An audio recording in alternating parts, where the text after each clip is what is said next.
We are continuing on in Sri Sarada Devi and her divine play. We're on the chapter called Udbodhan, the mother's house, which is her house in Kolkata.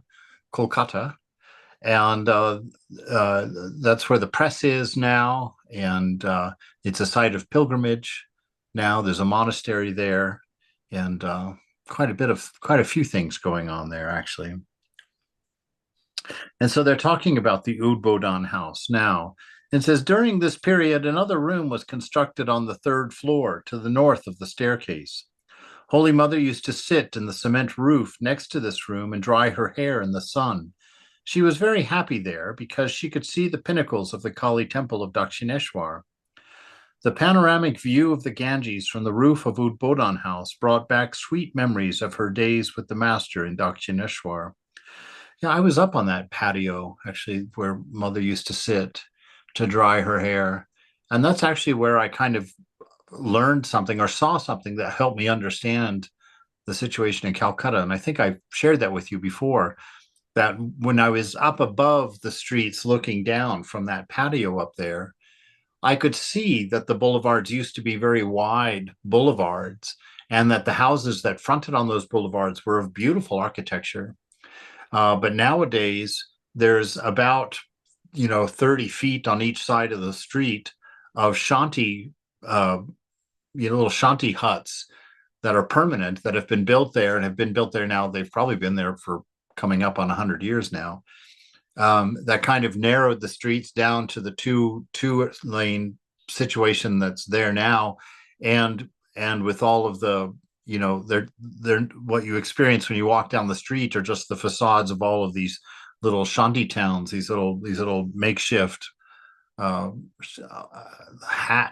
thatched huts and whatnot, and it gives it that very that feeling that you associate with Calcutta.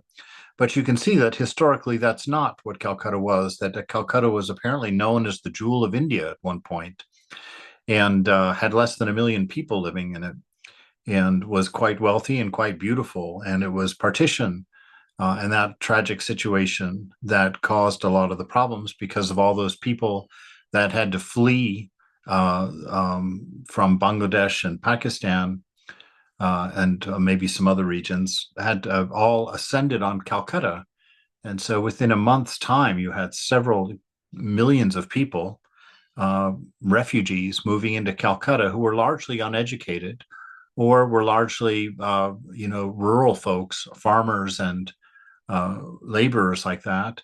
And really, the infrastructure of Calcutta was overwhelmed, and it's never really been able to recover from that because you had a city of around 1 million suddenly have somewhere upwards of 10 million people move into it and just overload all of its resources. And so that's kind of what I saw standing on that patio. I could see how all of that stuff had kind of come in secondhand, that it wasn't a part of the natural city line. So, Mother, up there, Ramakrishna's picture had been installed on the marble altar on the east side of the upstairs shrine room and was worshipped daily. Sister Nivedita made a silk canopy that used to be hung over the altar. Holy Mother faced north while worshipping the Master, with the altar to her right. She always carried with her the photograph of Ramakrishna that he had once worshipped at Dakshineshwar. This photograph was kept on a silver throne when she was in Udbodhan, along with the other photograph of the Master on the right side of the altar. Presently, those two pictures of the Master are kept just as they were during the Mother's time. Yes, so you can see those. If you go there, both of those pictures, you can sit there and meditate in front of them. Actually, it's quite lovely to think that one of those pictures Mother carried in her pocket every time she left, always making sure she carried that picture, and that was the picture of Ramakrishna that he himself worshipped. And there's a real dispassion, there's a real discernment, knowing that you're not the body mind when you sit and worship what many of us would call our own body and mind. We are on page 561 now. So, yes, so they're still up there in the room, just as they were. And the bed is there, the whole shrine, everything is as it was there. There's a wonderful feeling in there. kind of a melancholy feeling for me. I just kind of always sat there just thinking how lovely it would be if we could go visit her still like that, and to sit there and talk with her and whatnot. There was a narrow balcony to the north of the shrine room. In a room adjacent to the shrine, there were two beds, one for Holy Mother and another for her niece Radu. When she saw this arrangement, Holy Mother said, "I can't live separated from the Master. It is not proper." Then both beds were moved to the west side of the shrine room. After the first night, Holy Mother said that two beds made the room too crowded, and Radhu could sleep on one side of her bed, which was larger. At her request, the smaller bed was removed from the shrine room. The room adjacent to the shrine became Holy Mother's storeroom. Golok Ma, the mother's nieces, and other women companions lived in the southern room on the second floor, just to the right of the main staircase and next to the women's bathroom. The women also stayed in rooms on the third floor. Yoganma lived in her father's home at 59/1 Baghbazar Street, but came to Udbodhan House every day to help with cooking and to cut the vegetables and to serve the mother. A divine environ. When the construction of Udbodhan House was completed, it was decided that the mother and her companions, Radhu, Maku, Nalini, Shurabala, Golapma, Mandakini, and others, would live upstairs, and the monks and the publication office would be downstairs. When Radhu was married in 1911, her husband, Manmata, lived on the third floor of the house from time to time. A couple of monks had concerns about a married couple living together in the same house with monks, especially as Udbodhan House was a branch of the Ramakrishna Math. Swami Asitananda wrote that Sharadananda heard about the controversy but did not say anything. Swami Brahmananda, the president of the order, was then in South India. When the news of the controversy reached him, he wrote, "My goodness, who is raising questions about the mother's companions living in Udbodhan? The mother and all her companions are welcome in Udbodhan House. Wherever the mother stays, that place is Varanasi, Vrindavan, and the land of liberation. The mother's presence will open the door for liberation there." Swami Brahmananda had such a forceful personality that no monk of the Ramakrishna order contradicted him. Indeed, even his little shrine at Belur is quite the atmosphere. His face, he's a very large person, and his face is very stern looking. And I would go and salute him in his shrine every morning as I walked from the temple to temple there. But I find with those sadhus that have done the work, who have really, well, I say done the work. What do I know what work they've done? But who have really seemed to walk faithfully in their practice and in their vocation, that there is a very much an intensity to them. I know as Swami Prabhupada, when he would say something, it was finished. And you knew it was finished, and you knew it had been thought about, and you knew that the decision had been reached, and you knew that it was finished. There was no changing it. There was no going back. If he decided, it would take him a long time to decide a new class, but if he decided on that new class happened, then even if nobody ever came to it, that class would still go on. He had that kind of integrity about things. So I like the fact that he really had an eye here, not for rules and not for what's proper in a cultural sense or in a polite sense or whatever, but how he just opened the door and said, "This is Holy Mother we're talking about. All of her companions can live there. There's not going to be any judgment. There's not going to be any conversation about it. She's the very source of our liberation, right? She's the Divine Mother." And Shakti, the scripture says in many places that until you have the Divine Mother's permission, the shackles will not be undone. You will not have your realization that it is the Divine Mother that gives us our realization, that allows us to accept our realization. The mother's routine and method of worship. Every morning when she was at Udbodhan House, Holy Mother would walk through the back door to the Ganges to bathe with Golapma and another female companion. Thus she avoided the gaze of the public. As she got older, she bathed in the Ganges on alternate days only because of her rheumatism. During her early days at Udbodhan House, she bathed at Rajghat. Later on, she bathed at Durgacharan Mukherjee's Ghat. A ghat is a set of stairs or an access point for getting in and out of the river. They usually go down and well into the river, and then there's usually a nice flat cement portico that sits under the water level so that you can stand and bathe. And lots of people still do that, are still bathing in the Ganges. All the workers at Bellarmont, I saw they're down at that north gate, or I guess that would be the western side of the campus. There's a general bathing ghat that's just outside of the monastery property. And they're all down there bathing. And over at the university, the Vivekananda University, which is very modern, they've got a tank of a little pond in the middle of that you saw. And, the workers and some of the students go and bathe there every day as well. It's part of the culture. It's part of the tradition. It's not really a statement of money as much as I thought it was. It's really is still very much considered an act of devotion. And there are many, many people to whom it's very important to go and bathe in the river every morning. After bathing, Holy Mother filled a small pitcher with Ganges water, poured some at the bottom of a banyan tree by the side of the road, and bowed down. She always followed local customs.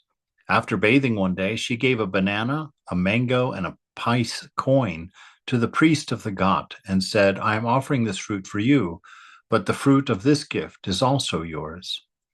When we read the Bible, we find that the teachings or stories of Jesus were recorded differently by Matthew, Mark, Luke, and John. The wording in each gospel is different from the others, and some stories have more detail than others. We observe the same thing in the reminiscences of the mother's disciples. Her main disciples saw her daily life and her method of worship in Udbodhan from their own perspectives. Different eyewitness accounts are presented in this chapter so that the reader can see a complete picture of the mother's divine play. Ashutosh Mitra described the mother's daily routine this way. She got up very early in the morning. After bathing and changing clothes, she would repeat her mantra with her rosary. She performed the worship of the Master at 8 in the morning and then drank a glass of rock candy syrup.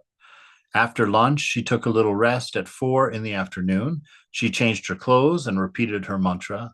She cleaned her teeth with tobacco powder, roasted matahari tobacco leaf mixed with ashes of hay, in case any of you need some toothpaste. 4 times a day, in the morning, after lunch, in the afternoon, and after supper. Swami Yasitananda recorded Holy Mother's method of worship this way. At the beginning of her worship, the mother would take a wet towel and rub the master's picture from the head to the feet gently and carefully so that the master might not get any pain. She knew that the master's body was very soft and that once his finger was cut while breaking a luchi in Dakshineshwar. She then decorated the face and the body of the master's picture with sandal paste using a bell leaf stem. During the worship, she took flowers dipped in sandal paste from the flower tray and placed them at the feet of the master very gently and artistically. She also offered tulsi and bell leaves. She did not spend much time repeating various mantras. It is natural for people to become hungry after bathing, so she then offered food to the master. At that time, she was in an exalted mood and could see that the master was taking the essence of the food. When asked about her food offering, she said, "I don't know why you do not see it, but I see Gopala wearing anklets, sitting on the asana and drawing out the essence of the food. A light comes from the master's eyes and absorbs the inmost substance of the food. When Holy Mother rang the bell during worship, its sound was soft and sweet and rhythmic, overwhelming the people there. It was a divine sight to see the Mother's worship." My God, I can only imagine what that would have been like, the intensity of it, because she lived her whole life with that which she worshipped, and so you can just know that intimacy. It would be beautiful. I would love to see that in my mind's eye, because I used to not really have any interest in puja, in that ritual worship. In my fundamentalist Christian background, just really didn't give it much space for me. And it wasn't until I saw Maha Yogananda, actually, I'll give him a nice compliment. It wasn't until I saw him do the puja at the center in Berkeley. He came up and did the puja there one time, and I was completely mesmerized by because his puja was so precise and so mindful, everything going exactly as it should go. And I really fell into the rhythm of it and really had an experience of how powerful that is, that ritual worship, and that it really is a good idea. I know that we've had one class on it, and I've done some individual classes on it for others. But I would recommend it. I've debated starting it up for myself again, doing just a little 20-minute morning puja every day, a little morning ritual. It really is a beautiful way to kind of get yourself engaged and to have something to actually do, when you're worshiping like that. It's quite nice, and to actually have props that encourage you to interact, that encourage you to think of the presence, like when you're offering the food and when you're offering incense and you're offering whatever, and then the pieces of that worship that you can add, your own poetry, your own singing, your own chanting, whatever you want. That it really helps you to engage the heart and engage at a level that I think is harder to touch when you don't have a ritual or something to take you there. It's like talking to your best friend when there's no one in the room. It's a lot easier if you have a picture there and you're actually doing something, engaging in an activity with that presence. So yeah, so if any of you are interested in doing that or wanting to do that, let me know, and we can do another session for it.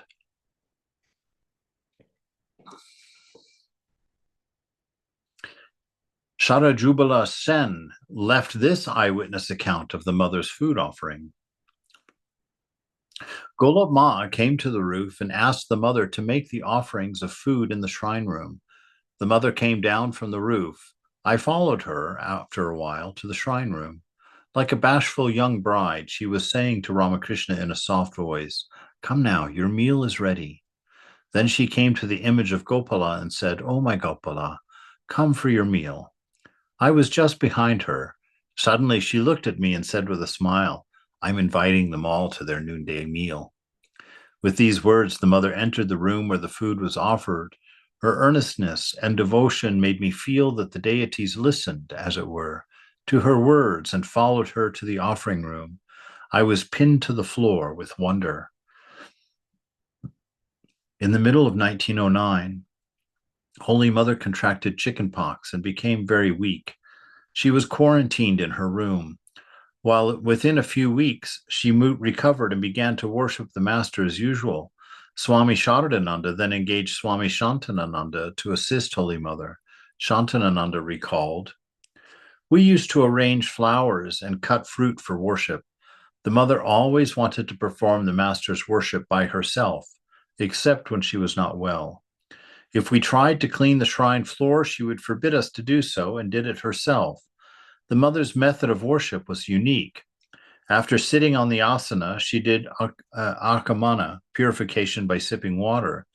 Then she gave the master a bath by dripping a couple of drops of Ganges water on his picture with a copper spoon.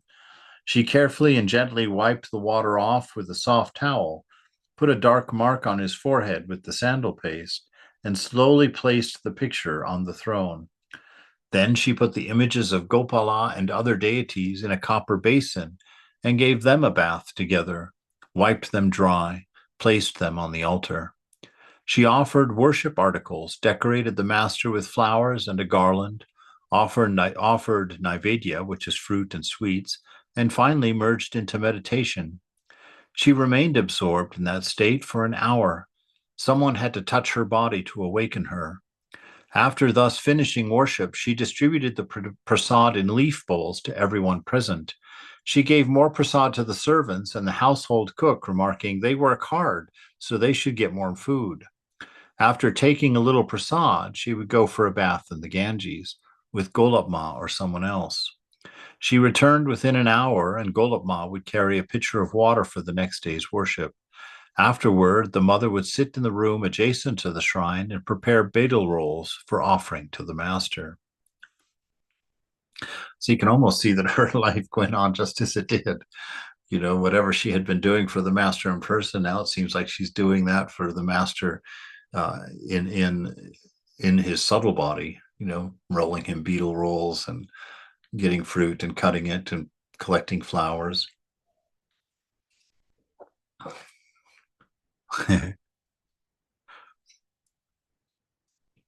When the cooked food was ready, the mother went to the shrine and offered it to the master. We used to have our prasad in the big room to the right of the staircase, and the mother and the women devotees had their prasad in the room adjacent to the shrine. After lunch, the mother took some rest, changed her cloth, and washed it. At 4 o'clock, she roused the master from rest and placed the picture on the altar. The mother gave darshan on Tuesdays and Saturdays from 5 to 6 o'clock. She sat on her cot, dangling her legs, covering herself with a chadar. The devotees would come one after another, bow down to her, and leave. Any person with a question would come at the end, and the mother talked to that person.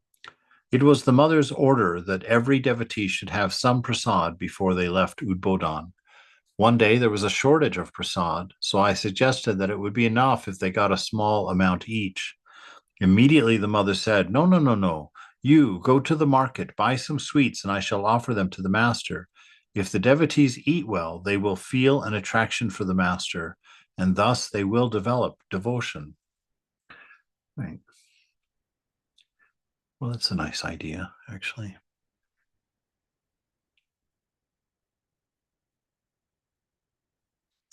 That's a good one for me because I remember at least once, probably 20 years ago, I told Swami that we should only open the doors to the pujas 5 minutes before they started, and that we should lock the doors, 5 minutes after the puja had started, and that only those people that came for the puja could come to the cafeteria, could come to the fellowship hall for the prasad afterwards. Because I was annoyed that only 50 people would come to the puja, but then 300 people, 400 people would come for the food afterwards, and it was always so overwhelming. And I actually like this idea. I can see I was thinking in sort of a selfish way, but here that mother insisted that no, no, we should make more prasad and we should make sure that everybody is fed, because she felt like they would come to the master and develop devotion if they were fed nicely, which is really such a heart thing to think and to be concerned about. I love that. Swami Arupananda wrote a detailed description of Holy Mother's routine. Holy Mother got up at 3 o'clock in the morning, looked at the image of the master, and chanted the names of the deities. Then she bathed and changed her clothes. She took the master's picture from the shrine bed and put it on the altar, then sat and repeated her mantra. She had a habit of getting up very early in the morning in Dakshineshwar, and she followed that habit all through her life. If she was not well, she would get up at the same time, and then after bathing, she would lie down again. She said, "Wherever I live, I hear the sound of a flute exactly at 3 o'clock in the morning." She always maintained her routine. Her body did not know what laziness was. I think that's an excellent point right there, actually. That she had this discipline of routine that she listened to no matter what, because that makes it easier to be disciplined. And it's a good way of protecting your discipline. I noticed that I was in the monastery for quite a few years before I kind of stopped seeing the weekends as different. I always thought the weekends were more, oh, those are my day, and I get to sleep in on Saturdays and this, that, and the other. And I found that after not that many years in the monastery, just probably a couple, two or three, where I realized that weekends are just days. and that the routine continued in the monastery the same way through those days, and that I shouldn't get up at different times and I shouldn't go to bed at different times. And when I figured that out, boy, the rhythm of the monastery really, really hit nicely at that point. It's when you make exceptions to your routine that you start running into struggles with maintaining your routine. So if you give yourself, Saturdays, oh no, Saturdays, I won't get up at my normal time. I'll sleep in on Saturdays. You'll find that that's not helpful. I leave it to you to do the experiment. I won't tell you how to do those things, but if you pay attention, you'll see that it causes a bit of turmoil when you break your habits. So it's a very good idea to establish a habit and to stick with it. Get up at the same time every day, no matter what. Don't make it dependent on anything else. Just get up at a certain time and go to bed at a certain time. I've had an uncomfortable number of people complain to me that they can't stop YouTubing at night. And so, you can fix that by setting a time. I'm in bed at 10 o'clock, lights out at 10:15. And then just don't tolerate it for yourself. Just simply don't let it be. And I know that's easier said than done, but it's not easier said than done. It's as easily done as it is said. And the rest of it is story. There's nothing real to the reasons. There's nothing real to the justifications. It's just the mind wanting its way and coming up with reasons to justify it. So there. But you do as you like. But spiritual life is much simpler, and I feel like progresses quite a bit faster if you set up a regimen for yourself and you stick with it and you get caught in that routine. And then after a while, that routine carries you, that you find it very difficult to stop being in that routine, which is part of the point, so that you don't get caught up in body mind. The mother always preferred to finish her work quickly at the regular time. After lunch, mother would lie down for a little rest, and at that time, some women devotees would come to see her because they had to return to their homes by 4 or 4:30. At that time, while lying down, the mother would talk to them. Soon she would get up. After 3:30, she would again go for a wash and change her cloth. She would then offer refreshments to the master and repeat her mantra. Meanwhile, the other women devotees came and she talked to them and answered their questions. At 5:30, when the men devotees visited her, she sat on her bed, dangling her legs, her head and face covered with a chadar. During summer, one of her attendants or known devotee would stand nearby and fan her. The men devotees would bow down to the mother, one after another, and if someone asked her, "How are you?" she answered either by nodding her head or by saying a word or two softly. Then the attendant would loudly repeat what the mother had said. If someone had any specific question, that person would come last. If Holy Mother knew the person, she would speak audibly. But if the mother did not know the person, or if that person was elderly, Holy Mother would speak softly and the attendant would repeat her words aloud. In the evening, after finishing japa, the mother would lie down on the floor to rest. At that time, her attendant, Mandakini, or some other woman devotee, would rub her legs with medicated oil for her rheumatic pain. After offering food to the master, the mother would eat a couple of the luchis with curry and a bowl of milk as a light supper and go to bed by 11 o'clock. Wow, so she'd go to bed by 11 and she'd be up at 3. So that's 4 hours. But then she would get a nap in the afternoon at some point for a little bit. But you see, you do in these lives of these great ones, you find they don't seem to require quite as much sleep as the rest of us do. They all seem to get along with 2 to 4 hours, 2 to 5 hours, something like that. The shrine service. Holy Mother was very particular about the master's service. She saw the master living in the picture, and she wanted the monks and devotees to perform their duties in the shrine perfectly and carefully. This is one of the things that doing that puja in your shrine room will also help help with. It will awaken your image. You'll feel a very, very personal relationship with it. And I'm not saying that there's anything magical there, but there's something very special there, because you do actually develop a relationship in a much more concrete way by doing puja at the shrine like that. And this mindfulness is very important when you have a shrine. When you have a shrine of your own, you should go in and clean that shrine every day. If you have a practice room, you should pick a time of the day that you always go in, before your worship, and you, even when it doesn't need it. I can tell you, I don't think I've ever cleaned a shrine that needed it. My whole life has been cleaning clean shrines. But yeah, that routine of going in and just making sure you dust up, you wipe off the paintings, you clean up any crumbs, throw out the old flowers, wash the vases. You just do that every single day, and it puts you in that rhythm. It helps you create that mindfulness, and it attaches that mindfulness to the love that you have for the divine, and it really will become a treasure to you over time.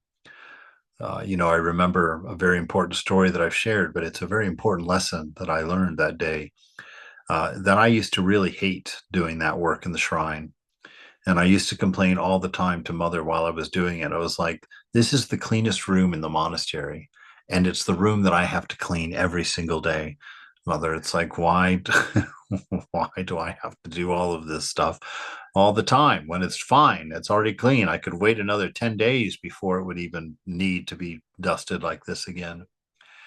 And I sat that day right on the shrine. I sat on the shrine right next to Holy Mother, and I just held the rag and kind of in my hand and kind of leaned on my knees a little bit, sort of like Carol Burnett in the beginning of the show, of her show. And I would just kind of sit. I was just sitting there, and just a very clear set of thoughts came to my mind, where Mother said, "You know why it's always so unpleasant for you?" And I was like, "Why?" And she said, "It's because you do it to get it done. You do it to get it done." And she says, that will never be fulfilling. That will never be joyful work. She said, remember that I'm here, and do it with me. Do it for me. Keep me in mind while you're doing it. And don't do it to get it done. Do it to offer something sweet to me, something beautiful to me. And I really took that home. I really got it that day. I was like, that is so absolutely true. And it went a lot farther too. Unfortunately for me, I realized that a large part of my life, I do things just to get them done. I'm not often inspired, or wasn't at that time for sure. Wasn't that inspired in the things that I did. I was always just trying to get them out of the way so that I could get to my free time. And a life lived like that is not a happy life. It's not fulfilling. The things that you do should be very special to you. They should be inspired by you, or you need to move on to doing something else, something that you can find or create inspiration in. But your work should have meaning for you, and it should be something that's worthwhile to you in the way that you do it, with focus and with devotion. And this is everything that you do, not just in the shrine. The shrine is where you practice it because it's easy. It's easy to think of Mother when you're sitting there washing her picture and wiping off the shrine and changing candles. But that same Mother is who you're worshiping in the cubicle at work or in the office at work. That same Mother is the one who is the recipient of all your effort there. And so work with inspiration. Don't work to get things done. In the evening after finishing japa, the mother would lie down on the floor to rest. At that time, her attendant, Mandakini, or some other women devotee, would rub her legs with medicated oil for her rheumatic pain. After offering food to the master, the mother would eat a couple of luchis with curry and a bowl of milk as a light supper and go to bed by 11. The shrine service. Holy Mother was very particular about the master's service. Oh, we just read that. You're right. I like it though. Listen to this point. She saw the master living in the picture, right? So that's the attitude that we have in the shrine. See it not as a picture, not as a representative. See it as the living master, right? Because that's what it's drawing to mind for you. And the love that inculcates, or that it, I don't know if that's the right word, the love that you feel inside when you see that picture as the presence, um, that becomes the atmosphere of your shrine, and it becomes the atmosphere of your worship. So see the living picture, pay attention to that picture, see life in it, see movement in it, see presence in it.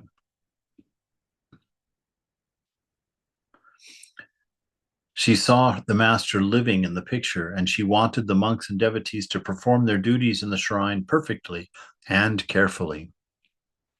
One evening, she said, new devotees should be given the privilege of service in the shrine room.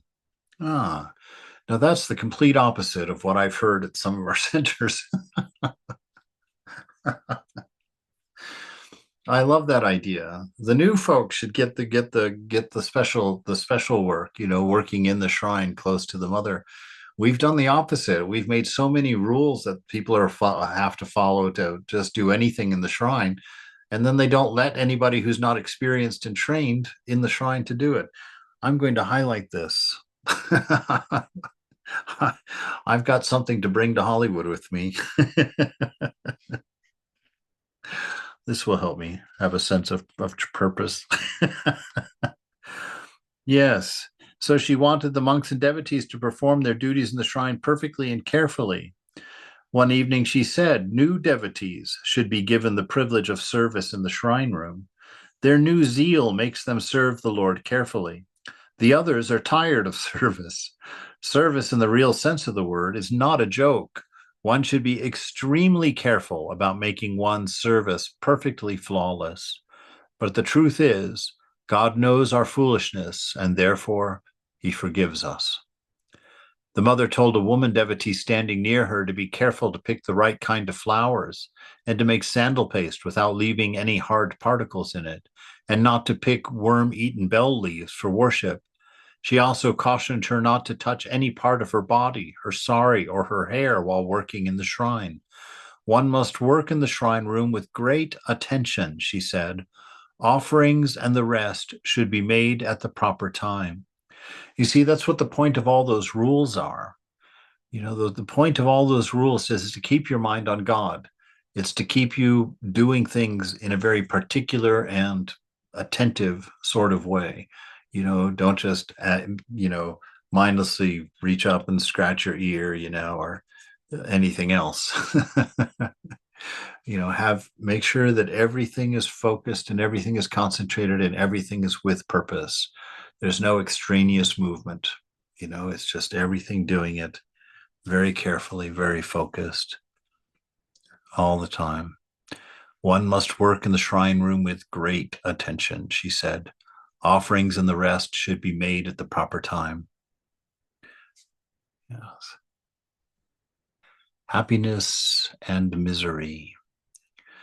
On the 25th of September 1910, Arupananda asked Holy Mother an important question. Right? Mother, if there exists a being called God, why is there so much suffering and misery in the world? Does he not see it? Has he not the power to remove it? Mother replied with this story. Creation itself is full of misery and happiness. Could anyone appreciate happiness if misery did not exist? Besides, how is it possible for all persons to be happy? Sita once said to Rama, why don't you remove the suffering and unhappiness of all your subjects? Please make all the inhabitants of your kingdom happy. By your mere will, you can easily do it. Oh boy, I hate this story. All right, here we go. By your mere will, you can easily do it, Rama said. Is it possible for all persons to be happy at the same time? Why not? Asked Sita. Please supply from the royal treasury the means of satisfying everybody's wants. All right, said Rama, your will shall be carried out. Rama sent for Lakshmana and said to him, "Go and notify everyone in my empire that everyone may take whatever he wants from the royal treasury." At this, the subjects of Rama came to the palace and told him what they wanted. The royal treasury began to flow without stint. When everyone was spending his days joyously through the Maya of Rama, the roofs of the building in which Rama and Sita lived started to leak. Workmen were sent for to repair the building, but what, but where were the workmen to be had? There was not a laborer in the kingdom. With the absence of masons, carpenters, and artisans, all buildings fell into disrepair, and work was at a standstill. Rama's subjects informed the king of their difficulties. Finding no other help, Sita said to Rama, "It is no longer possible to bear the discomfort of the leaking roof. Please arrange things as they were before. Then everyone will be able to procure workmen. Now I realize that it is not possible for all persons to be happy at the same time." "Let it be so," said Rama. Instantaneously, all things were as they were before, and the workmen once more were engaged. Sita said to Rama, "Lord, this creation is your wonderful sport. No one will suffer at all times. No one will spend all of his days on the earth in suffering. Every action brings its own result, and one gets one's opportunities accordingly." Yes, that's a very challenging story for me because, I'm belligerent and irreverent enough to tell Sita to go up and fix her own roof. It's like, how dare you think that your roof is so important that everybody should have to be unhappy so that your roof doesn't leak? It's like better Not that you like learn. you're not married to Rom after all. Yes. Did you get him to do something? I know. It was like, but I get the idea. I get the idea. But I can't, I still don't want to stop believing that we could live in a world where things like that would be taken care of by inspiration. Somebody would be like, "Oh my gosh, Rama's and Sita's roof is leaking. Let's go fix it for them." Not because they were unhappy, not because they needed food, but because they loved Rama and Sita, no matter how they saw them. I really long for that. And I think it's being born and raised as an American, this idea of, you know, that we have to keep everybody unhappy so that the workmen will show up to clean Sita's roof or to fix Sita's roof, I find rather very difficult to take without a good chuckle in there.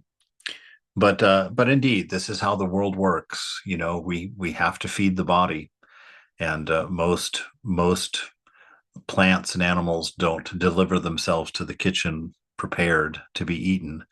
So work does have to be done, and there has to be a need for it to happen, right? And consequences if it's not done, because that's just the way the world is.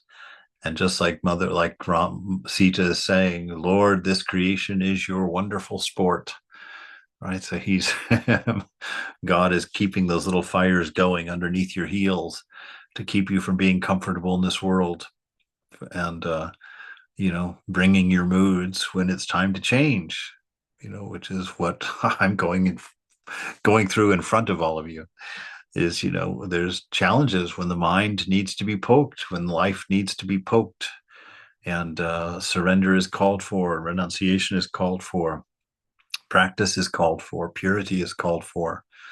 That's when the mind starts poking us, starts causing trouble for us. It starts making us ask questions and starts making us go inward and to find out, what is this discontent? What is causing this? Is this coming from body? Is it coming from mind? Is it coming from the Lord? Where is this? And that's why Sri Nisargadatta makes that statement. All suffering is an inquiry, is an invitation to inquiry. Right? All suffering is an invitation to inquiry. Go in and find out what the source is and take care of it, because usually there's a lot of growth to be had through that time. And really, Mother doesn't give you any choice. She just keeps tightening the screws. If you don't act on it, she's just, okay, a little bit tighter then. Let's just get those all done a little tighter. How you feeling now, Chidbrom? Not quite ready to move yet? Here, here's a couple more twists. All right. Happiness and misery are part of human life. Indeed. There is no one in this world who is always happy or who is always miserable. The secret of happiness is renunciation. There it is. The secret of happiness. That's something nobody would come to on their own. The secret of happiness is renunciation. Right? The secret of happiness is renunciation. It's that discernment, finding out the true meaning of things and then renouncing those things that are unworthy, those things that don't give you what they promise, right? Those things that cause struggle in the long run. To let go of those things, right? And never to buy into this notion that somebody else is always happy. I remember from my old life that I would never look unhappy in front of others. So you can see how much I've changed. But back in those days, I'd go around keeping that smile, that giggle, that chuckle going all the time, never let that conversation die at the dinner party. But I would do my sufferings, in my room by myself at night. It's like when all of the props were gone and all, and I would be what I was. There was a lot of suffering going on. And so don't buy into this idea that there's people out there. How come those people never seem to suffer? They get everything. Like, no, that's just when you're looking. Life is difficult. There's always challenges in it. And Mother did it on purpose. She made every blanket in this world 6 inches too short, not to annoy you, but to keep you looking for your comfort in something other than blankets. Find your comfort in the divine alone. The secret of happiness is renunciation. Holy Mother was the embodiment of renunciation, and she taught it through her life and actions. Sometimes we see a person's greatness in small things. Sarada, one of the mother's attendants, told the following story. In Udbodhan, there was only one broken comb. We all, the Holy Mother, Radhu, Maku, and I, used to comb our hair with that one comb. One day, Nalini told the mother, "Aunt, you have so many devotees, and you always ask what you need. Why don't you ask them for a new comb?" The mother replied with a smile, "Look, we are managing well with this one broken comb."